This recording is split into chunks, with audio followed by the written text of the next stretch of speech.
There are countless examples of all-time great, groundbreaking movies that have shameless corporate board meeting produced sequels that act as skinwalkers of the property, using the original's iconic moments, themes, and characters without even attempting to understand why those elements even worked in the first place. These pieces of art, if you can call them that, act as cheap, soulless imitations of the originals, with the sole intent of extracting as much revenue out of the audience as humanly possible. So, on a completely unrelated note, welcome to part 2 of the top 7 disrespectful moments in Dragon Ball Z. I missed a lot of amazing moments last time, and you let me know it. The same rules apply to this video as the original. Only Z would be considered, disrespect must be intentional, and most importantly, we're here to have fun. And if you haven't seen the original, please do so. All of the support really helps out. However, you won't need to have seen the first video to enjoy this one. So without further ado, these are the top 7 disrespectful moments in Dragon Ball Z. Now, which one of you wants to die first? We're kicking off this list with a moment I briefly discussed in the last video. Before Goku rearranged Nappa's guts and blew his back out, Nappa was dissecting the Z-Fighters with glee. After Yamcha gets... Yamcha'd, Nappa wastes no time eviscerating any hope the Z-Fighters could grab a dub. Nappa kicks it off by establishing bold supremacy by slapping Tien so hard he cuts his hand clean off with a single blow. But that's not even the worst part. After Nappa swats away the fly in the orange gi, Chaozu, Tien's best friend and contributor of so many impactful moments like... In one swift moment, latches himself onto Nappa and kamikazes himself. Now, I've seen some pretty gangster shit in my day, but it's an entirely different thing to raise your KD by doing absolutely nothing.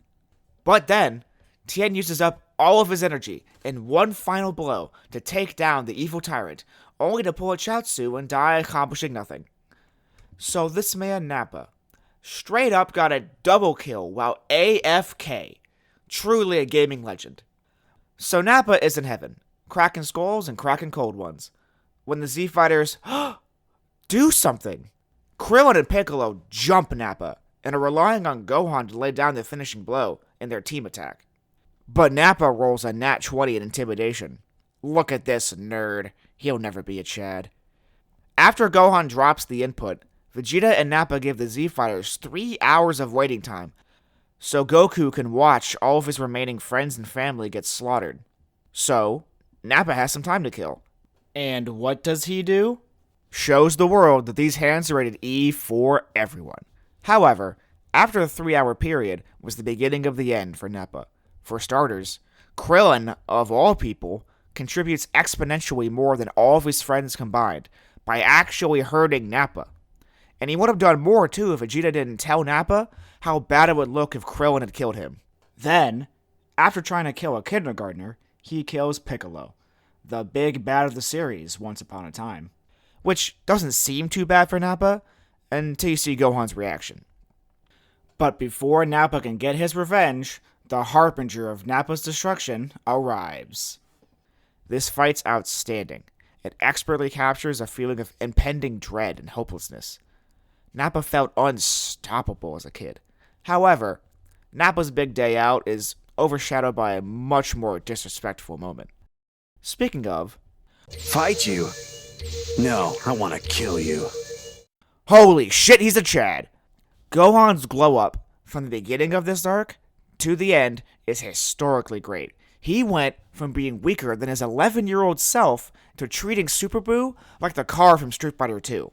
I think what makes this fight so disrespectful is how swaggy Gohan looks while absolutely dissecting Super Buu's confidence. A lot of Gohan's movements feel like they're in slow motion. Like Gohan can't even put in the energy or the effort. Like Super Buu isn't worth the effort. Like, I just love this moment where Gohan just walks up to Buu and jump kicks him. He gave Buu ample opportunity to dodge or attack or do anything, knowing Buu couldn't do shit. Or this moment, when Buu thinks he's caught Gohan off guard. Gohan just pushes the energy back into Buu's mouth. And if that wasn't good enough, he gut punches him again for good measure. Gohan's combos are methodical and powerful in this fight, in a way I haven't seen that much from Dragon Ball. It makes the disrespect feel unique. No wonder people love Ultimate Gohan, despite him really not doing anything in this arc after this. And that leads us to the reason it isn't any higher on the list.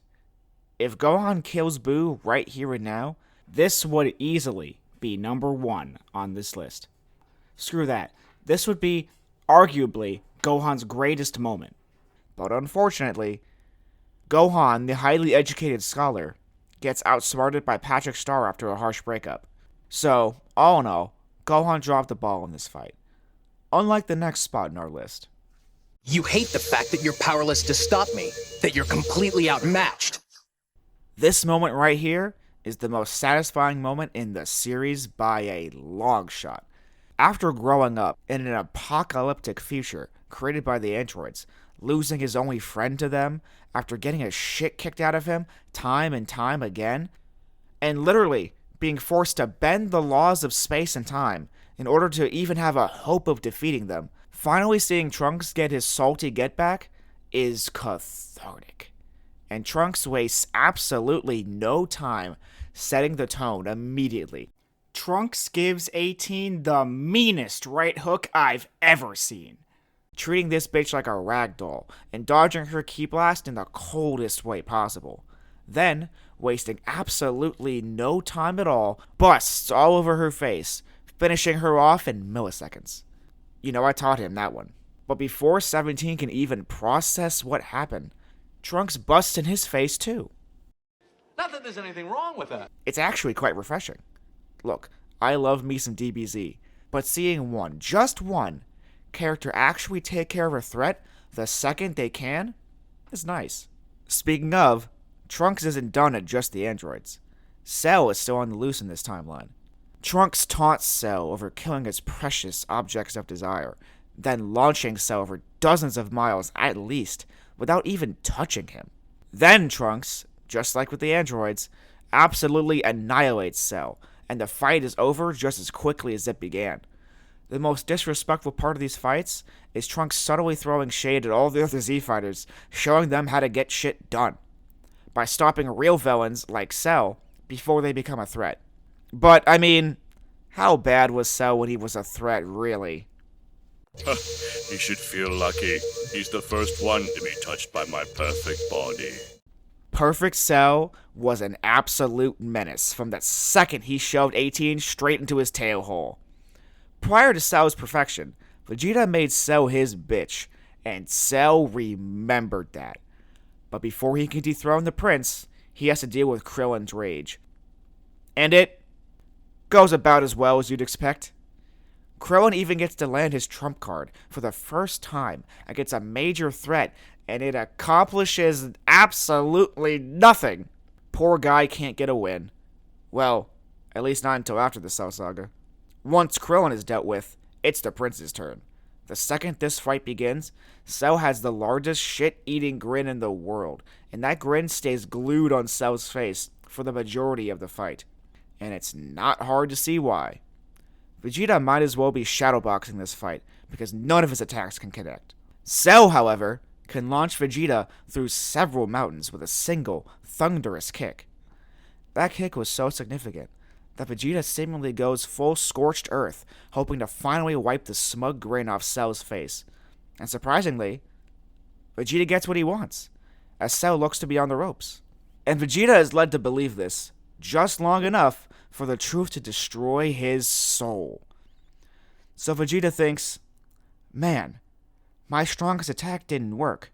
Oh, I know, I'll try the thing that always works. And well, Cell just lands a critical hit to Vegeta's pride. But the damage to Vegeta's pride is dwarfed by the damage Cell does to Vegeta's spine. And thus our third contender emerges. Trunks, believing that he surpassed his father, transforms into the goofiest transformation in the entire series. But despite the ridiculousness of Trunks' new form, it at least seems to be effective. But looks can be deceiving, because for how much raw strength Trunks gained, He lost just as much speed, and Cell was essentially just waiting for Trunks to tucker himself out. He even mocks Trunks for even using the form by easily recreating it and telling Trunks that even Vegeta wasn't stupid enough to rely on the buff boy form. Cell has systematically destroyed Trunks both physically and psychologically, to the point where Trunks just gives up and waits to die. I've seen guys lose fights before, and even lose a bit of confidence. But getting beaten so badly, you just straight up give up on life is a different level. A level of demoralization so great that Joseph Stalin is taking notes. Cell's disrespect was on a completely different level. He gave his victims artificial hope with the sole intention of ripping that hope away. I haven't seen an opponent so demoralized since our next entry. Let me ask you, does a machine like yourself ever experience fear? One of Vegeta's defining moments, and the biggest mistake of my last video. I genuinely don't know what possessed me to leave this moment out last time. A lapse in judgment that I intend to correct right now. Dr. Gero must be on top of the world right now, as he is currently watching the culmination of his life's work, literally choking the life out of his greatest foe. But all of that is about to change when the Prince of All Saiyans rolls up on Gero to ruin his day. Because no one can lay a hand on Kakarot-senpai except for him. Truly the best tsundere waifu. However, Gero is prepared for the prince. I mean, how could he not be? Goku unlocked an ancient alien prophecy that Gero couldn't have possibly predicted, and was still no match for Android 19. So what could the prince even hope to do against Gero? Bluster and boast? Why should Gero be worried? Okay, maybe he should be a little worried. Vegeta is eager to prove that he has finally surpassed Kakarot by easily dismantling the Doi Doohickey. And he wastes no time doing so. Vegeta kicks the shit out of the metal mime so proficiently that you can see the indent of his foot. Vegeta so effortlessly fries 19 circuits that you know the obese object rebooted at least a few times. Eventually, 19 gets a good grip on Vegeta and starts sucking the life out of him. But Vegeta, the absolute mad lad that he is, uses the grippiness of 19 against him. And if that's not bad enough, Vegeta proves how ruthless he is by making a tin can run in fear of him. Vegeta then graces us with one of the best moments of his character, the Big Bang attack, completely erasing the rotund robotic rodeo clown. An underrated moment in this fight is right after the Big Bang, when Vegeta psychs out Gero and makes him cower away, despite how gassed Jeets was. However, the target of disrespect in our next entry wishes he could have escaped. What do you call a Vegeta and a Goku? Vegito sounds alright. Vegito, from the moment of his conception, firmly established himself as the cockiest, showboatiest, hype-generating machine in the entire series, with the only exception coming from the films and basically being a short-term version of Vegito. Right before Vegito's birth, Gohan was giving Goku and Vegeta the business. He was fucking them up so bad, Vegeta was forced to forego his pride and accept the help of another, which really shows how hopeless the situation actually was. But the second Vegito makes that iconic pose, shit changes real quick. Although at first, it seems like Gohan is dishing out the same beatdown, 2 for the price of 1. But Vegito literally just let him, so he can work in the new body. After that, Gohan never gets the upper hand again. Gohan should have figured that out when Vegito just kicked away his planet-destroying attack like he was gunning for a home run in kickball. But it would be undeniable when he goes Super Saiyan. Vegito then proceeds to give Gohan an all-time ass-whooping.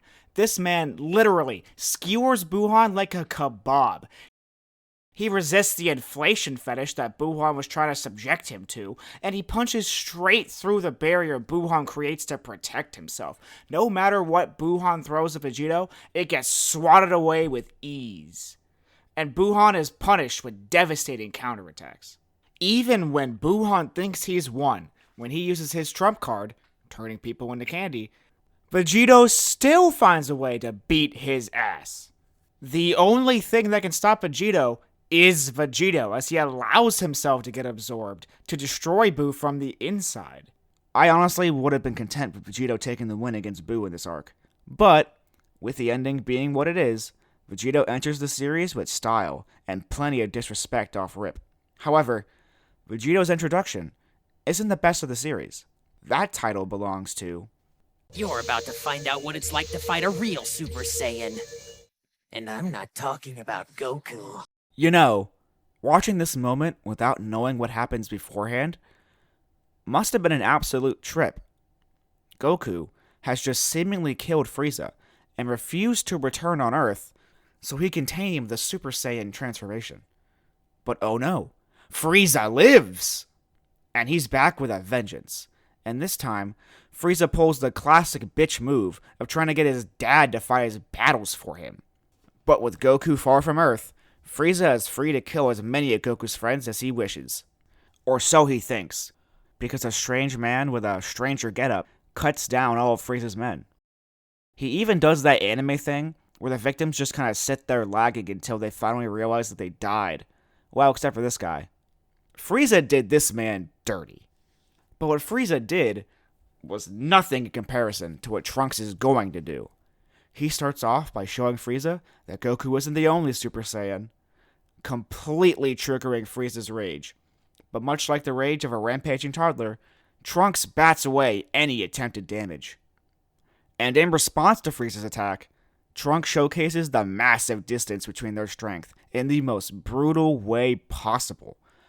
Trunks cutting Frieza into teeny, itty-bitty little pieces is the key moment that pops into my mind when Trunks' character is brought up to me.